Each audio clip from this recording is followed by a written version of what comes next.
នេះមិនមែនជារឿងលេងសើចឬគ្រាន់តែជាការបង្ហាញអារម្មណ៍ធម្មតានោះទេអ្នកបង្កើតមាតិកាដ៏ល្បីល្បាញលំដាប់ពិភពលោក ISO Speed បានបង្ហាញអារម្មណ៍រំភើបយ៉ាងខ្លាំងរហូតដល់ហូរទឹកភ្នែកបន្ទាប់ពីឃើញក្រុមជម្រើសជាតិប៉ុកតុហ្គាល់បានបំបាក់ក្រុមជម្រើសជាតិអូបេគីស្ថានក្នុងលទ្ធផលយ៉ាងចាស់ដៃ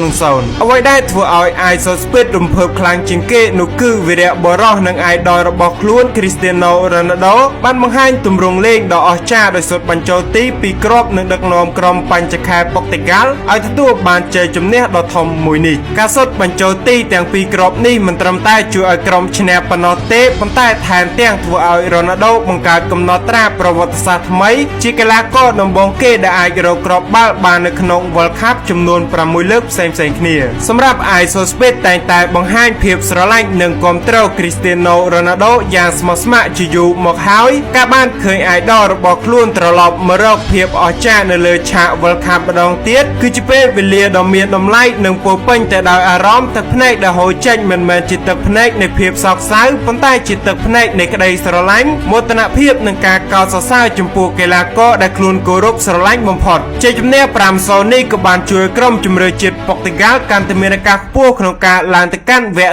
32 ក្រុមចុងក្រោយនៃពានរង្វាន់ World Cup 2026 ផងដែរ